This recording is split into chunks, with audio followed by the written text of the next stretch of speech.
Hoje o Melhor e Mais Justo fala sobre a necessidade de maior pluralidade, transparência e ética na mídia brasileira. Nessa conversa estão aqui comigo Maria Fro, blogueira, Wagner Nabuco, editor e diretor-geral da revista Caros Amigos, Eduardo Guimarães, jornalista e blogueiro, e Sinara Menezes, jornalista da revista Carta Capital. As formas tradicionais de financiamento dos veículos de comunicação imprimem uma lógica que trata a notícia como mercadoria pronta a atender interesses de grupos econômicos, políticos ou ideológicos. Quais são as possibilidades para confrontar esse tipo de cultura e de influência? Sinara, você que está com a gente daí, vamos abrir o bloco com você agora. Quer dizer, como enfrentar o poder econômico? Porque você mesmo e o Wagner disseram aqui mais de uma vez que fazer jornalismo de qualidade, etc., fazer jornal, fazer portal é caro. Como enfrentar? Pois é, a gente tem que achar um capitalista bacana para bancar. É isso aí. Assim como aconteceu com a Carta Capital. Nós hoje temos um sócio capitalista, foi presidente da Bovespa. E, enfim, ele topou não mexer no conteúdo editorial da Carta. E estamos lá, sobrevivendo, crescemos bastante esse ano, estamos com bastante anunciantes da iniciativa privada. Eu acho que essa coisa que eu estava falando aqui do portal, né? Portal, para dar certo, tem que ter, por exemplo, uma coisa simples, e-mail. Você tem que ter o e-mail do portal, entendeu? Porque aí você se habitua a chegar a ligar o computador e abrir o portal para ver seu e-mail. Então, assim, não adianta o Brasil 247 ou qualquer outro veículo fazer um portal se não começa por aí. Dá um e-mail com bom espaço para o seu seguidor. Quer dizer, tem algumas estratégias de De, captura de desse trazer as leitor. pessoas para dentro do portal, né? Claro, e eu acho que o grande problema dos portais hoje, eu navego muito, né? E agora que eu não estou órfã de jornais impressos, eu navego mais ainda. Eu acho que o grande problema dos portais hoje é o conteúdo. Eu tenho certeza que se alguém fizesse um portal bom e rico em conteúdo, ele ia ter leitores. Sabe? Eu estou ali no meu blogzinho pequeno, que o meu principal objetivo ali é compartilhar conhecimento e conscientizar a juventude, que eu acho que o PT falhou muito nesses anos em conscientização da juventude, sabe? E estou dando leituras para eles. E eu vejo que, às vezes, me surpreendo de colocar um assunto que eu acho complicado, difícil, e ter leitura. Então, eu acho que as pessoas também estão procurando bom conteúdo, sabe? Eu acho que formar público é tarefa do jornalista. Sinara, Então, eu Sinara, acho que a responsabilidade. Eu nem discuto mais o lado deles, sabe? Eu acho que tem que discutir o nosso. Sinara, você já mediu lá pela página do Socialista Morena, a sua frequência de leitores, a faixa etária e tal? Eu Sim. tava vendo isso esses dias. É bem interessante. O Maria Fru também tem leitores bastante jovens. Uma média assim de 20, 30% dos meus leitores estão na faixa dos 18 a 24 anos, que é bastante grande, a maior parte em relação aos mais velhos da nossa faixa. Eu acho isso legal. O Azenha tem feito isso de uma maneira muito sistemática em termos de produção de conteúdo. A Pública agora também está fazendo isso de uma maneira muito interessante. São reportagens muito ricas, de uma Muito boa a agência perspectiva pública. da esquerda, né? Tem essa coisa da honestidade intelectual da blogosfera, que diz da onde que ela parte, né? Eu acho que a gente tem... A nossa grande diferença desses jornais falaciosos é que a gente diz exatamente de que lugar social nós estamos falando. Então, e é verdade isso. Quando tem bom conteúdo, esse conteúdo circula. Todas as vezes que a gente faz um post bacana, que problematiza, traz uma informação nova, tal, ela não cai no vazio, ela circula na rede. A gente tem essa coisa da circulação das notícias. Agora, eu queria dar um dado aqui que a gente pouco fala, né? Infelizmente, não é que o governo não fez algo para democratizar, é pior. Ele não mexeu em nada e ele concentra ainda mais. O que o governo Lula avançou minimamente em termos de pulverização da publicidade, o governo Dilma concentrou. Eu estava vendo dados nesses últimos 15 anos, a Anatel licenciou 3.600 rádios, fechou 7.800. Então é barbárie, é barbárie. Quando você vai, roda o dial, tá tudo na mão de pastor evangélico. Os caras não têm nem, assim, nenhum tipo de constrangimento em dar o número da conta para o depósito. Eu vou dirigindo para casa da minha mãe, às vezes eu fico apavorada, você não tem rádio. Rádio é uma coisa que brasileiro ouve a beça. A gente tem. Nós não podemos nos esquecer de uma história, uma longa história de escravidão desse país, de pouco acesso à educação. Né? Então, assim, a imprensa no Brasil, ela precisa ainda, ela depende muito de rádio. As pessoas estão fazendo as coisas e estão ouvindo. Quando eu ando no trânsito de São Paulo e ligo o rádio, eu me apavoro, é só barbárie. Os caras chamam banda de rock para falar contra o Bolsa Família. É isso aí. É barbárie, porque assim, de novo, insisto nessa ideia. Essa imprensa, ela quer destruir, né? Ela não quer só agir como quarto poder, ela quer ser Estado. Ela quer determinar o que é política pública ou não nesse país. E é barbárie, porque ela desinforma. Não é que ela tem uma visão, ela não faz jornalismo, ela briga com fato. Então é muito difícil a gente viver. E é um governo que eu não tenho como explicar esse governo, a não ser pela psicologia. Pela política eu não consigo. Porque parece que nunca leram Gramsci. Não. Me desculpa. Leram, mas não sei o que aconteceu.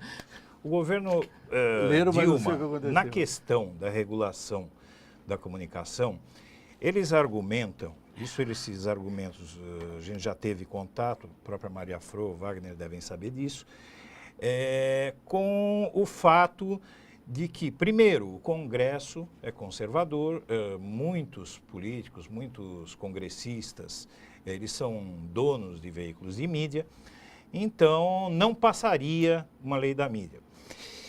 E eu trabalho com comércio exterior, eu viajo aqui à América Latina há mais de 20 anos, tem país aqui da região que eu já tive mais de 30 vezes, e eu acompanhei na Argentina o processo de construção da lei de médios, né? A lei da mídia argentina. E na Argentina, como em outros países, o que foi feito? Foi feito um trabalho do governo de conscientização da sociedade da importância que tem um marco regulatório que proíba o oligopólio ou até o monopólio. No caso do Brasil é praticamente um monopólio, porque a Globo abrange um espaço absurdo, né? Então a questão para se resolver tudo isso que nós estamos vendo seria um marco regulatório das comunicações, a exemplo do que foi feito na Argentina, no Equador, na Venezuela, em vários países. E aí a gente esbarra em um governo que ele quer encontrar o ambiente para construir, para compor esse marco regulatório. Ele quer encontrar o ambiente pronto. Esse ambiente pronto não existiu em parte nenhuma da América Latina, onde foram construídos esses marcos regulatórios. Eles foram construídos, então, através de quê? De programas de televisão, principalmente usando a televisão, usando os meios que qualquer administração, qualquer governo tem para se fazer ouvir. O governo tem... você veja que a gente abre qualquer grande jornal, uma Folha de São Paulo e tal, e tem um sujeito ali desancando a possibilidade de se fazer um marco regulatório das comunicações, dizendo que é censura. Inclusive, eu li na Folha de São Paulo, não me lembro quem era o autor. Eu acho que era o presidente da ABERT, alguma coisa assim, dizendo que no Brasil há uma multiplicidade imensa de veículos, são não sei quantos mil veículos. Então, por isso não haveria necessidade. Ele só se esqueceu de informar que quase todos eles pertencem ao mesmo dono. Isso saiu na Folha de São Paulo. Quem é que contestou? Ninguém, porque a Folha não deixa contestar. Então, essa é a questão. Falta político com coragem. Eu sou simpático, eu não escondo as minhas simpatias políticas, eu faço questão de, no blog da Cidadania, assumir as minhas posições políticas, porque eu reitero que não existe jornalismo isento, existe jornalismo cara de pau, que tenta se passar por isento. Claro. Eu só queria terminar essa minha participação neste bloco aqui, dizendo o seguinte, sobre essa questão de perseguição política, Maria Flor lembrou bem uns abusos que tem aí contra coitados, até um morador de rua, tal, que foi preso aí, sob razões obscuras, alguém que participou de protesto e tal, mas não dá para comparar isso com os réus do Mensalão, os condenados do Mensalão. Os condenados do Mensalão, eles sofreram uma campanha sistemática que consumiu centenas de milhões de dólares ao longo de quase uma década, para se chegar a esse momento que você tem hoje, de privá-los da liberdade, colocá-los em cárcere e continuar o espetáculo. Esses que a Maria Flor citou são pessoas que, pela condição social, foram pisoteadas por um Estado que pisoteia muita gente, joga na cadeia todos os dias, mas não houve uma premeditação, uma orquestração e um planejamento e uma logística para prender um morador de rua ali com um pinho-sol. Agora, o que eu estou falando aqui é que foi essas coisas do condenado Mensalão, isso foi construído uma campanha ao longo de anos, consumindo uma quantidade imensa de recursos públicos. Só para terminar, vou dizer para você, o Jornal Nacional, durante o julgamento Mensalão no ano passado, dedicou uma edição inteirinha, de cabo a rabo, de fio a pavio, inteirinha do Jornal Nacional, para falar do julgamento do Mensalão. Isso não aconteceu nem no 11 de setembro.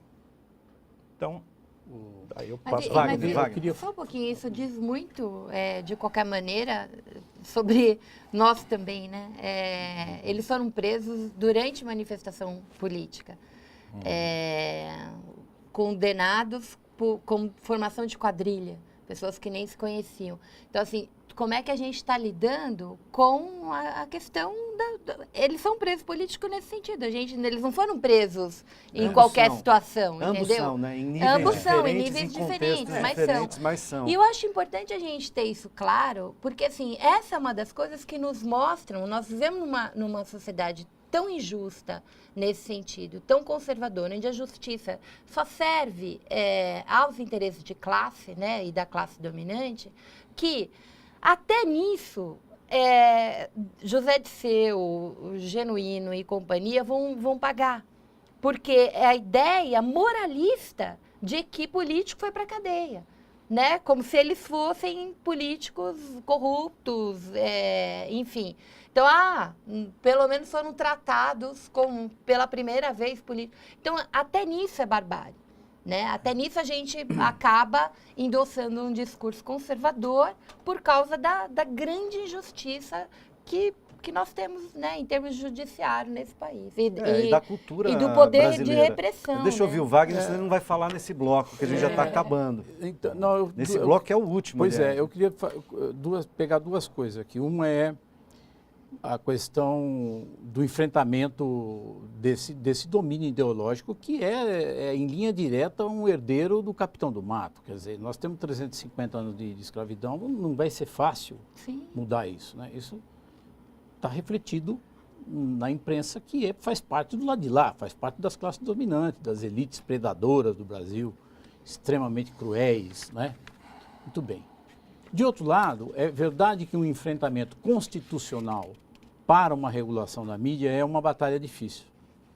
E vai ter que ser travada e acontecerá, é inevitável, mas precisamos tensioná-la.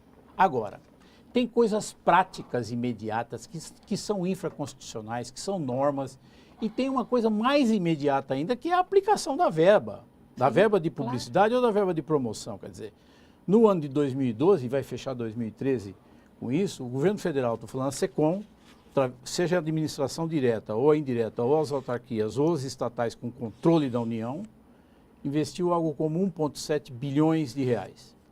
Disso, se você olhar todo o período Fernando Henrique Cardoso, o do Lula e agora, a televisão fica navegando com 62% dessa verba.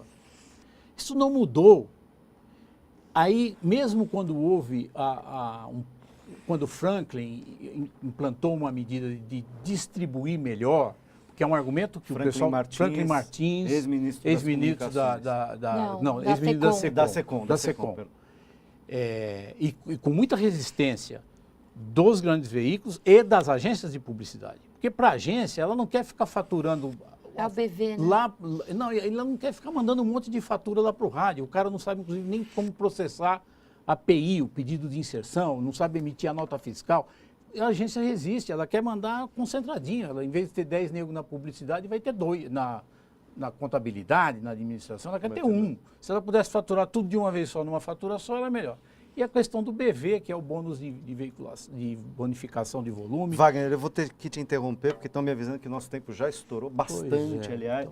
Vou agradecer muitíssimo a presença de vocês, Wagner Nabuco, Maria Fro, Eduardo Guimarães, Sinara Menezes, de Brasília. Obrigado, Sinara. E agradeço também a você que nos acompanhou até aqui. Logo, o conteúdo desse programa estará disponível no nosso portal, onde você pode sugerir temas e rever outros debates que já rolaram aqui. Acompanhe a nossa programação também pelas redes sociais, facebook.com/RedeTVT, pelo Twitter, @RedeTVT, ou pelo canal 13 da NET. A gente se encontra na próxima quinta-feira ou a qualquer momento pela internet. Forte abraço.